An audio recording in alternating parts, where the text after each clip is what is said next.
भाई साहब आज अपने पास जो बाइक है ना, बहुत प्यारी बाइक है और बहुत ही बल्कि बाइक है। और जिसको चलाने के लिए पहले तो आपको उसकी क्राइटेरिया में फिट होना बहुत ज़रूरी है। क्यों? आपको ये बाइक चलाने के लिए ना हाइट चाहिए, जो कि मिनिमम होनी चाहिए 5'10" मेरे हिसाब से, क्योंकि मेरी 5'8" है और मेरे पैर इसमें ऐसे लगते हैं भाई। ठीक है, तो इसको चलाने के लिए पहले आपको इसके लेवल का होना ज़रूरी है। उसके बाद आप ये बाइक परचेज करने की सोचो तो ज़्यादा बढ़िया बात। तो आज अपने पास है बेनाली। बेनाली एक ब्रांड है जो कि इंडिया में काफ़ी फेमस है, और ये है उसका एक मॉडल 502X, जो कि एक्स शोरूम आता है 7.5 लाख रुपए का। ठीक है, और इस बाइक में सबसे अच्छी बात है पता है क्या है? मुझे इसकी लुक बड़ी प्यारी लगती है। आप BMW GS है उसके मुकाबले इस बाइक को रख सकते हो लुक्स वाइज। नहीं, इंजन उसका बहुत ऊपर है भाई, लेकिन आप इसको भी कंपेयर उससे कर सकते हो इस मामले में, लुक्स के मामले में। क्यों? इसकी लुक देखो यार, क्या बल्कि बाइक लगती है देखने से। और इसकी ये वाली जो चीज़ है ना, बहुत ही ज़्यादा मतलब बहुत अच्छी लगती है मुझे, और बहुत बल्कि लगती है। वीडियो में आपको इतना पता नहीं लगेगा कितनी बल्क है बाइक में, क्योंकि अभी मैं इस पे बैठ के दिखाता हूँ तो मैं एकदम, देखो अभी मैं इस पे बैठ चुका हूँ, और बैठने के बाद देखो मैं इसके सामने बहुत छोटा लग रहा हूँ। बाइक इतनी बल्कि लग रही है, वीडियो में आपको नहीं पता लग रहा, लेकिन एक्चुअल में जब मैं इस बाइक को फेस कर रहा हूँ तो मुझे पता लग रहा है कितनी बल्कि बाइक है। और अभी जब मैं चला रहा था तो मेरे दोनों पैर देखो अभी ऐसे लग रहे हैं इसके ऊपर। आज हम आपको देंगे इस बाइक का डिटेल रिव्यू। जिनकी ये बाइक है उनसे आपको मैं मिलवाऊंगा, ओनरशिप रिव्यू लेंगे आज इस पूरी बाइक का। इस बाइक में क्या अपने को पॉजिटिव्स मिलते हैं, क्या इसमें नेगेटिव्स मिलते हैं, इंजन कैसा है, परफॉर्मेंस कैसी है, सारी इस बाइक के बारे में बात होगी। में क्या क्या अच्छा है, क्या क्या नहीं है, लेनी चाहिए नहीं लेनी चाहिए, सर्विस कॉस्ट क्या आती है, परफॉर्मेंस कैसी है, फ्यूल एफिशिएंट है कि नहीं, लॉन्ग रूट के लिए है, शॉर्ट रूट के लिए है, लोकल लेनी है, बाहर लेनी है, जब भी बातचीत करेंगे सारी इस वीडियो में आज हम डिस्कस करने वाले हैं थ्रू इट्स ऑनर। जो ही इसका ऑनर है उनसे मिलवाऊंगा। बाकी बाइक के बारे में आपको डिटेल में मैं बता देता हूँ इस बाइक के अंदर अपने को मिलता क्या क्या है।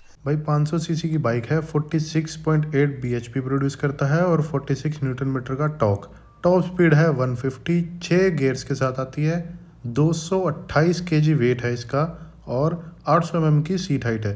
ड्यूल चैनल ABS है, 190 mm का ग्राउंड क्लियरेंस भी है, जो कि बहुत ज़्यादा है। 5 इंच की स्क्रीन आती है, TFT डिस्प्ले, लाइट अभी भी हेलोजन ही आती है, LED नहीं आती है। और इसकी आवाज़ बहुत प्यारी है यार, आपको अब एक बार आवाज़ सुनाता हूँ इसकी।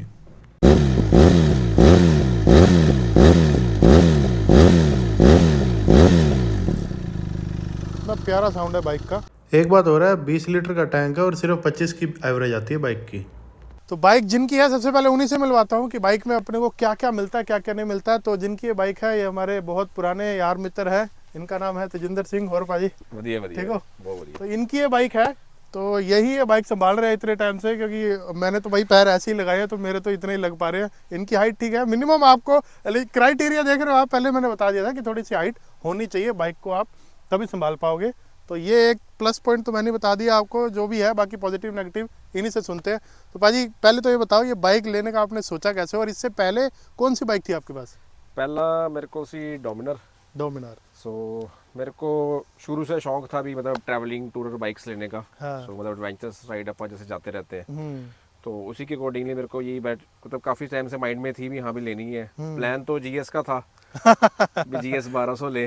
हर एक बंदे का एक प्लान रहता है कि यार लाइफ में कभी ना कभी GS लेनी है, जरूर लेनी है ना? क्योंकि उससे ऊपर कंसेप्ट ही नहीं है कोई भी। उससे ऊपर कोई अभी कंसेप्ट तक कोई नहीं है। कंसेप्ट नहीं है टूरर बाइक को लेके। हाँ। तो सबसे बेस्ट बाइक हो जाती है। सो उसके मतलब उसी बॉडी लैंग्वेज में, उसी मतलब टूरर के हिसाब से ये बाइक इस टाइम इंडिया में अवेलेबल थी। तो ਆਪਾਂ ਫਿਰ ਉਹ प्लान किया भी, चलो ਆਪਾਂ TR के लेके ਆਪਾਂ प्लान करते हैं अभी, क्योंकि राइड स्टार्ट भाई करते हैं। आप 7, 8, 9 मैक्सिमम 9 लाख की पड़ती होगी, कितने की पड़ती है? हाँ 9 लाख दी ऑन रोड पैंती है। हाँ, 7.5 लाख इसका एक शोरूम है, और तकरीबन 9 के आसपास आपको पड़ेगी ये। 9 लाख में आप 25 से 30 लाख वाला मजा इस बाइक पे ले सकते हो लुक्स के हिसाब से। मतलब भी हाँ भी थोड़ा ਟੌਰਕ ਦਾ ਫਰਕ ਹੈ ਤੇ मतलब जो ਉਹਦੇ ਫੀਚਰਸ ਆਉਂਦੇ ਆ ਉਸ ਸਾਰਾ ਡਿਫਰੈਂਸ ਤੇ ਹੈ ਹੀ ਹੈ। ਜਿਵੇਂ ਜਿਵੇਂ ਕੋਸਟਿੰਗ ਜਿੰਨਾ ਜਿੰਨਾ ਮਿੱਠਾ ਪਾਈ ਜਾਓ उतना गुड़ है। उसका तो एक लेवल अलग हो गया ना भाई। उसके कंपैरिजन आप किसी भी बाइक को नहीं कर सकते, उसके कंपैरिजन में GS ही है। बाकी लुक वाइज देखो तो लुक वाइज बिल्कुल GS टाइप ही लगती है। अगर ये मैं कहूँ सारे, अगर हम इसको थोड़ी सी कस्टमाइज करा दे, ये स्टिकर वगैरह हटा के, तो कोई नॉर्मल बंदा देख के बता नहीं सकता कि BMW GS है या बेनाली 502X है। ਭਲੇਖਾ ਤੇ ਟੂਰ ਦੇ ਹਿਸਾਬ ਨਾਲ BM ਦਾ ही पैंदा है। हिंदी हिंदी हिंदी हिंदी। हाँ भी मतलब इसका मतलब जो बॉडी लैंग्वेज के हिसाब से लोग तो ये देख के सोचते हैं भी शायद BM है। हाँ। लेकिन फिर लोगों को बताना पता भी नहीं है बेनली है, ये मॉडल है, इतने सीसी है। हाँ। तो ये आपने कब ली थी? ये मैंने ली थी 2022 में। 2022, तो अभी 2026 स्टार्ट हो गया है, 4 मतलब साल हो आपको गए। 4 साल हो गए। तो इस 4 सालों में आपने बाइक को कितना चला लिया हुआ? ये अभी चल गई है 20,000 चल गई हुई है। 20,000 किलोमीटर। हाँ। तो 20,000 में आपको क्या इसमें अच्छा लगा, क्या इसमें बुरा लगा? अच्छी बातें क्या, पहले तो अच्छी बातें मतलब डिस्कस रोड करते हैं। प्रेजेंस बहुत अच्छी है थी। हाँ, रोड प्रेजेंस तो यार हम तो खुद ही फैन हो गए देख के कि भाई लुक आ रही है बाइक की।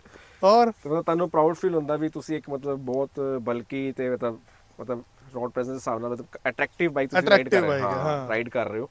ਸੋ ਤੁਹਾਨੂੰ ਲੋਕੀ ਪੁੱਛਦੇ ਨੇ ਵੀ ਹਾਂ ਵੀ ਕਿਹੜੀ ਬਾਈਕ ਹੈ, ਕੀ ਕੰਪਨੀ ਦਾ ਨੇਮ ਹੈ, ਕਿਵੇਂ ਹੈ, ਕੀ ਨਹੀਂ। अगर भाई 20 से 25 बाइकें खड़ी हो और बीच में ये खड़ी हो तो इसकी लुक अलग ही आती है। जैसे बोलते हैं ना कि 15 लोग खड़े हो, बीच में अगर एक सरदार जी खड़े हो ना टर्बन बांध के, उसकी लुक अलग आती है। तो वैसे इस बाइक की प्रेजेंस है कि नहीं? बिल्कुल बिल्कुल बिल्कुल। तो होएगी। हाँ। उसके बाद आपको इस बाइक में मतलब क्या अच्छा लगा? अगर आप लॉन्ग राइड्स कर रहे हो, कंफर्ट की बात करें या मतलब जितना मर्जी आपने ट्रैवल करना है भी, आपको थकावट नहीं है, बैक पेन नहीं है, तो मतलब गाड़ी स्मूथ है भी, ओवरऑल कोई लैक नहीं है गाड़ी में। बिल्कुल मैकेनिज्म और टेक्निकल के हिसाब से देखें तो कुछ भी ऐसा लैक वगैरह नहीं है। आप जहाँ मर्जी लेके जाओ, कोई आपको इशू करती नहीं है भी आपको मतलब सोचो भी हाँ भी कहीं इशू आ जाएगा, कुछ भी है भी मतलब कोई मैकेनिकल आ गया, कुछ भी ऐसा कुछ नहीं आता। पहले तो खैर इसके ट्यूब वाले टायर थे, वो हमने चेंज कराए, ट्यूबलेस कन्वर्ट करवाए हुए हैं। अच्छा। क्योंकि ट्यूब वाले टायर्स में तो मैं 2 बार फंसा हूँ मैं, अच्छा। भी एकदम ही फ्लैट हो जाती है बाइक। तो अच्छा। ये चेंज करानी जरूरत। लेकिन अब जो मॉडल आ रहे हैं उसमें तो ट्यूबलेस ही आ रहा है। इसके बाद इसके ऊपर वाला मॉडल आ गया अभी मार्केट में? मार्केट में आ चुका है। मार्केट में आ गया। Okay okay. वो कितना महंगा पड़ता है? वो इस टाइम 9 लाख का ही पड़ रहा है वो भी। एक्स शोरूम हाँ, या ये ऑन जिस रोड? टाइम अपन ने ली थी ये इस टाइम 7.25 लाख की थी ये। अच्छा, जब ली थी। अच्छा, मतलब रेट उसका उतना ही आया जितना इसका जब ये नहीं आई थी तब हाँ, था, है ना? बिल्कुल, बिल्कुल। ठीक है ठीक है। तो ये तो बातें हो गई। देखो, कोई भी बंदा बाइक लेने जाता है सबसे पहले तो लेने से पहले ये सोचता है रेट। ठीक है, रेट हमने आपको बताया 9 लाख के आसपास हाँ, इसका ऑन रोड पड़ेगा। दूसरा, बाइक की एवरेज क्या आएगी? एवरेज क्या आती है बाइक की? एवरेज इसकी 17 से 20 की एवरेज है, जिस क्योंकि अपन चलते हैं 100-120 प्लस चलते हैं, तो मतलब उस एवरेज में तो यही है। अगर आप कंपनी तो बोलती है 25 से 28 23। अंडर 100 चलोगे तो फिर है मतलब अभी अच्छा, मतलब 25 25 तक, की आती है हाँ, एवरेज? 25 तक है। मतलब अगर हम नॉर्मल बिना एवरेज वो को देखे हुए राइडर के चलाते ऊपर हैं। डिपेंड अभी कितना कंट्रोल करके चल रहा है।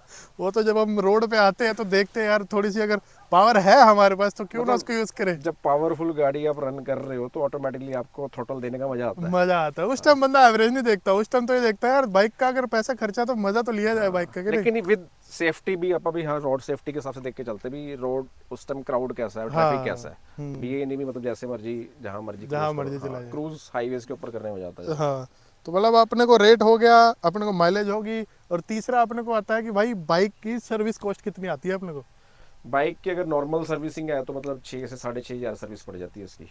6 से 6,500 हाँ, नॉर्मल सर्विसिंग के? सर्विसिंग के। और मतलब अगर इसमें हम कुछ एक्स्ट्रा अगर करवा दे, जैसे कोई स्पार्क प्लग हो गया चेंज करना या ब्रेक पैड चेंज करना, तो मतलब 10-12 के आसपास पड़ वो जाएगी। सारा कुछ इंक्लूड करके बता रहा हूँ। अच्छा। भी हाँ भी ब्रेक पैड वगैरह मतलब वो सारा कुछ हम चेंज करवा ही लेते हैं। अच्छा, चेंज करवाते, सर्विस पे चेंज ही होता है? चेंज और इसकी कितने किलोमीटर के बाद जो इसका इंटरवल है सर्विस का? 7,000 से 7,500 किलोमीटर के करीब करते हैं। 7,000 से 7,500 किलोमीटर के बाद सर्विस कंपनी रिकमेंड करती है कि आपको बिल्कुल। करानी है। हाँ, बहुत ज़्यादा कम है ना किलोमीटर? मिनिमम से मिनिमम 10 से 12,000 किलोमीटर होना चाहिए। नॉर्मल बाइक्स रहती है 15 से 20,000 का इंटरवल होता है, लेकिन हम लोग लोकल उसको ज़्यादा चलाते हैं तो हम जल्दी करा देते हैं। हाँ। लेकिन इन बाइक्स का क्या है, फिक्स है कि आपको 7,000 किलोमीटर पे करवानी है तो करवानी है, अगर नहीं कराएंगे तो भी हमारे को भी यही रहता है भी चलो अपन जितनी मतलब शॉर्ट टाइम में सर्विस करवा लें भी हमारे लिए बाइक की एक ना लाइफ बढ़ जाती है, मैकेनिकली लाइफ बढ़ जाती है। और दूसरा हम ना एक सेफ्टी पॉइंट लेके चलते हैं कि हमने बाइक लिया टूरिंग पर्पज से, और टूर पे अगर हम कहीं जा रहे हैं तो वहाँ पे बाइक हमें धोखा ना दे। बिल्कुल। उस चक्कर में हम सर्विसिंग एक पॉजिटिव पॉइंट लेके चलते हैं कि कम से कम बाइक हमारी एकदम ओके रिपोर्ट होगी, तभी हम साइड पे जहाँ पे टूर करने जाएंगे वहाँ पे हम भी ओके रिपोर्ट रहेंगे। बिल्कुल। बाइक का हम ध्यान रखेंगे तो ही बाइक हमारा ध्यान रखेगी। ऐसा रहता है ना? चलो, ये तो होगी सर्विसिंग में। अभी इसके अंदर आपने क्या क्या लगवाया हुआ है जो मतलब नॉर्मल बाइक जब हम खरीदते हैं तब नहीं आता, और अब बाहर से आपने मार्केट से लगवाया? इस टाइम हमने क्रैश गार्ड्स लगवा रखे हैं। अच्छा, ये क्रैश गार्ड्स हो गए। ठीक है जी। ठीक है। हैंड गार्ड्स हो गए, हैंड गार्ड्स हो गए। फॉग लाइट्स होगी। अच्छा, फॉग लाइट्स हो गई। ठीक है जी। एक हमने यहाँ पे आई ड्राइव लाइट्स लगा रखी हैं। ठीक है। और स्विचेस इसके कनेक्शन जो है वो इनबिल्ट स्विचेस जो आते हैं कंपनी, तो उसी से कनेक्शंस है। अच्छा। एक वायरलेस चार्जर लगवा रखा with mobile holder. Okay okay. ठीक है जी। एक पायलट लाइट आ गई नीचे, ओके, वहाँ ये नीचे। लगवा रखा है। ये एक्सटर्नल में हमने चेंज करवा रखा है एग्जॉस्ट, जो जेन्युइन एग्जॉस्ट है वो हमने नहीं लगा रखा है, इसमें थोड़ा साउंड के लिए भी अच्छा साउंड आया था, ज़्यादा लाउड भी नहीं है अभी, बिल्कुल कम भी नहीं है। हाँ, नहीं इसकी जो आवाज़ है वो बहुत अच्छी है, और मैंने इसको चला के देखा है, बहुत ज़्यादा सूदिंग आवाज़ है इसकी, है ना। वो एकदम स्मूथ है, और पास से अगर कोई निकलती है तो आपको एक बार तो बंदे को मुड़ने पे मजबूर कर ही देती कि हाँ कुछ तो आ रहा है, बिल्कुल है ना।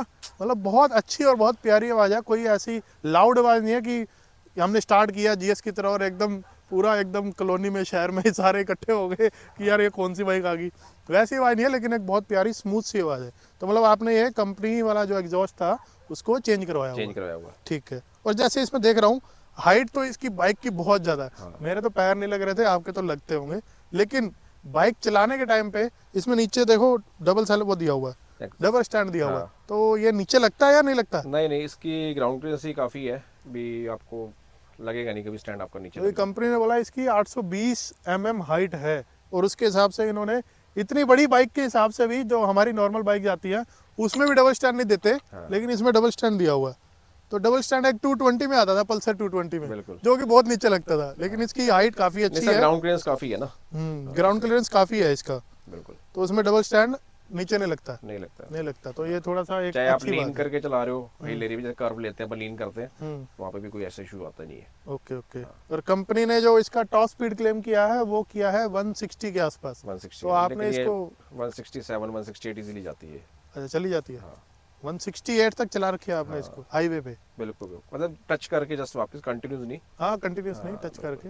ओके ओके, मतलब उसमें कुछ वाइब्रेशन होती है या हैंडलिंग में दिक्कत हाँ होती है या भी कुछ? जब आप 130 अप टू जाते हो हाँ तो उसमें वाइब्रेशंस है, बस यही वाइब्रेशन है कि इसमें थोड़ा है भी। हाँ भी 130 से ऊपर जब जा रहे हो हम्म, तो उसमें उससे मतलब 120 130 तक तो स्मूथ है पूरी बाइक है।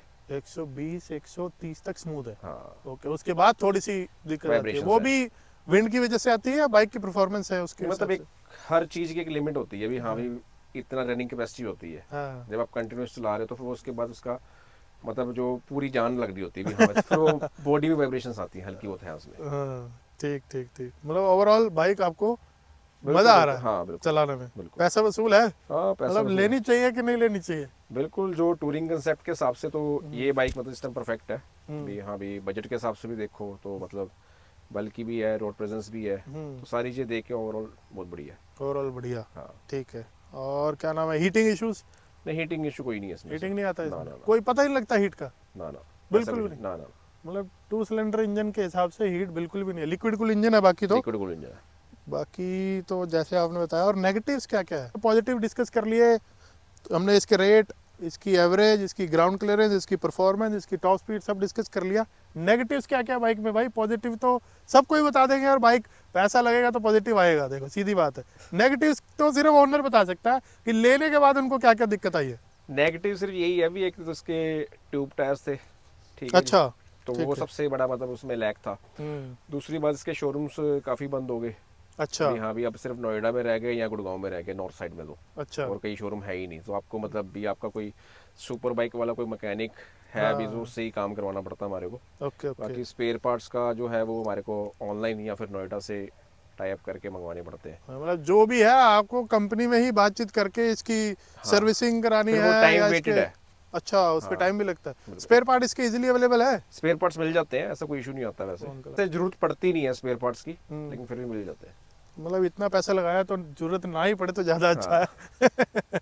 और बाइक में मतलब 4 साल में अभी तक आपने कुछ भी इंजन वाइज इसको परफॉर्मेंस में कोई भी दिक्कत आई आपको कि जिसकी वजह से आपको कंपनी में एकदम जाना ही पड़ा कि भाई अब तो मेरा कुछ काम नहीं चलेगा, अभी तो इसको मुझे कंपनी में लेके जाना पड़ेगा, सर्विसिंग सेंटर नहीं पे नहीं, लेके ऐसा जाना कोई पड़ेगा? भी इशू नहीं है भी। अब तक वैसे भी नॉर्मली सर्विस कराई है हाँ, और बाइक अपन टूर पे ले गए। इसमें कितना लोड आप डाल के मैक्सिमम चल मतलब सकते फुल हो? पैक, मतलब 10-12 दिन का टूर है, जैसे हाँ। स्पीति जा रहे हैं अपन, 8-9 दिन के स्पीति जा रहे हैं, तो फुल पैक अपन लेके चलते हैं, कोई इशू नहीं। कोई इशू नहीं है। और बाइक चलाते टाइम ऐसे तो नहीं लगता कि यार बहुत बड़ा हाथी चला रहे हो? नहीं नहीं नहीं नहीं, आपने पूरा लोड किया हुआ है, हाँ, आप हाथ छोड़ो भी, आपका बाइक का भी बैलेंस बिगड़ता नहीं है, बिल्कुल परफेक्ट है। अच्छा बिल्कुल परफेक्ट है। कई बार ऐसा होता है ना, हम बाइक चला रहे थे तो हमें पता लगता है यार कि जैसे हमने लीन करना, तो ऐसे लगता है यार बहुत ज़्यादा भारी है, उसकी वजह से मुझे थोड़ी डिफिकल्टी हो रही है ऐसी लीन करने बाइक्स हमेशा आपको बैलेंस मिलेंगी। में।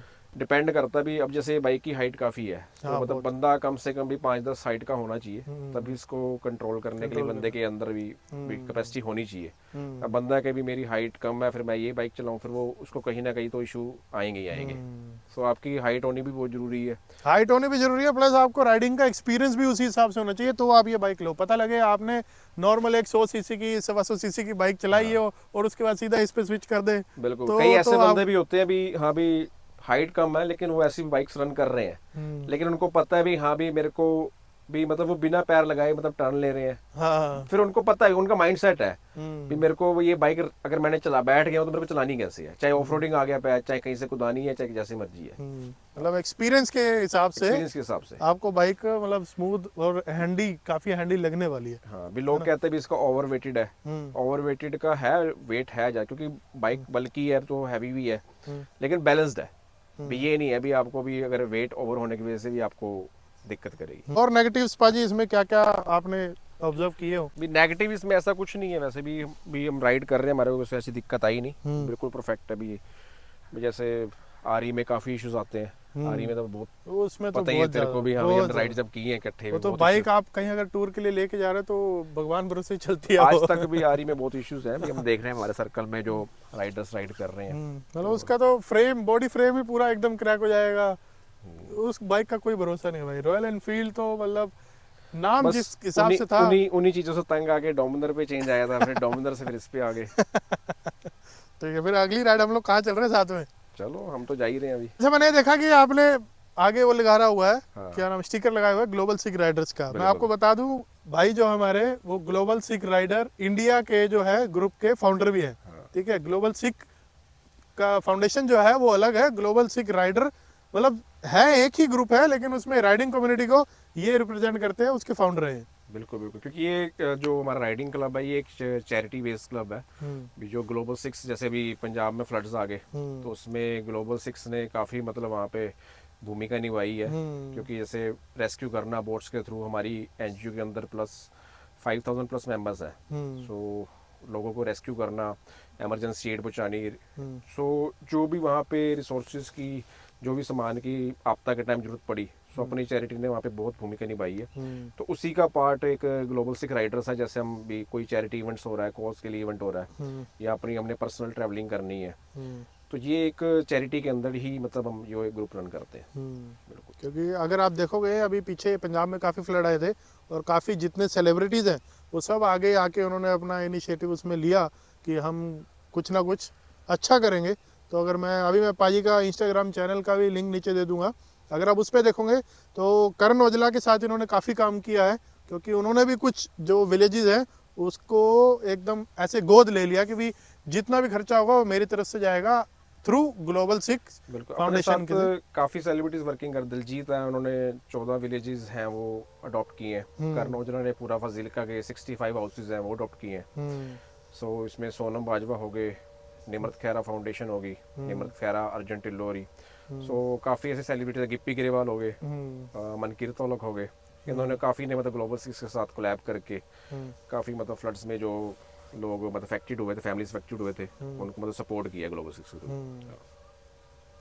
चलो ये तो थोड़ा अलग टॉपिक पे चले गए, बैक टू द टॉपिक आए। तो हम बाइक के बारे में बात करने वाले थे, लेकिन ये स्टिकर देखा तो इस बारे में बात होगी। बाकी तो मतलब आपने 9 लाख रुपए खर्चा कर दिया इसके ऊपर, तो आपने Z900 पे क्यों नहीं स्विच करने का सोचा? वो कंसेप्ट अलग है। अगर Z900 का शौक जागेगा हाँ। तो फिर उस कंसेप्ट पे भी आ जाएंगे। क्यों? जब बंदा 9 लाख रुपए जेब में लेके निकलता है तो उसको ऐसा था यार Z900 मेरा पहला ऑप्शन और चॉइस वही होनी चाहिए। हाँ बिल्कुल, क्योंकि तो हमारा अगर- मेन पर्पस साल में हमने 3 या 4 टूर करने होते हैं, मेन हमारे टूरिंग पर्पस ज्यादा रहता है। सो Z900 से ट्रैवलिंग करना, लगेज कैरी वगैरह करना, सो वो कंसेप्ट आपका कंप्लीट नहीं होता। बाकी अगर मेरे पास 9 लाख होते तो मैं वो वही चॉइस लेता है, वो चॉइस है। तो मैं Z900 ही लेता। तो मैं ये नहीं लेता, लेकिन अगर मेरे को शौक पूरा करना तो मैं पैसे क्यों खर्चूं, भाई की बाइक तो खड़ी है इसी को यूज करेंगे। बिल्कुल बिल्कुल बिल्कुल। मतलब ठीक है, जो भी है ओवरऑल बाइक की परफॉर्मेंस भी अच्छी है, मतलब आप पूरे सेटिस्फाइड हो? बिल्कुल बिल्कुल, मेरी जो हाँ भी जो राइडिंग फुलफिल कंप्लीट होती है यहाँ पे। मतलब दिल्ली NCR में खाली गुड़गांव में ही इसका शोरूम है? गुड़गांव और नोएडा। गुड़गांव में और नोएडा में। अगर कुछ भी करवाना तो वहीं जाना पड़ता है। बिल्कुल बिल्कुल बिल्कुल। और कोई स्पेयर पार्ट्स चाहिए तो भी वहीं कांटेक्ट करना पड़ता है। और कोई अगर आपको आफ्टर मार्केट कुछ भी छोटा मोटा भी काम कराना हो उसके लिए भी आपको एक बंदा प्रॉपर देखना पड़ता है जो बाइक को मतलब मैकेनिक भी काफ़ी आपको perfect एक्सपीरियंस mechanic, जो हाँ जी, काफ़ी एक्सपीरियंस मैकेनिक हो और मतलब जर्नल बाइक के साथ साथ अच्छी बाइक की भी सर्विसिंग वगैरह करता हो। नहीं तो हर चीज़ आप शोरूम पे तो जाके करवाने नहीं वाले हो, है बिल्कुल ना। बिल्कुल। तो आपको एक लोकल मैकेनिक जो अच्छा हो उसके पास जाओगे तो ही कुछ काम होगा, जर्नल मैकेनिक्स के पास इसका कोई काम नहीं होगा। तो मतलब ये 2-3 नेगेटिव पॉइंट्स है, बाकी बाइक में कोई इशू आया नहीं है अभी तक 4 साल में। बाकी कुछ आएगा तो उसको अपडेट कर दिया जाएगा वीडियो में। इसके ऊपर भी एक मॉडल आ चुका है जो कि है बेनाली 502 एक्स स्टैंडर्ड सेम मॉडल है, एक्स लेकिन स्टैंडर्ड। अपग्रेड मॉडल आया है उसका। नाम सेम है लेकिन इसका अपग्रेडेड वर्जन है। उसमें 2-4 जो है अपने को, मतलब आपको ट्यूबलेस टायर्स मिल गए, हीटिंग ग्रिप्स मिल गए, उसमें ट्यूबलेस टायर जो है इन्होंने बाहर से चेंज करवाए हैं, उसमें इनबिल्ड आते हैं ट्यूबलेस टायर। और हीटेड ग्रिप्स आ गए, हीटेड सीट्स आ गई। अच्छा हिटेड ग्रिप से आ गए हाँ, और और सीट्स आ गई। डिजिटल स्क्रीन है उसकी। अच्छा सीट उसकी हाँ, बस डिजिटल यही फर्क है उसमें ज़्यादा। ओवरऑल बाइक काफ़ी अच्छी है। रिव्यू मैंने आपको दे दिया है, क्या इसमें पॉजिटिव्स है क्या नेगेटिव्स है।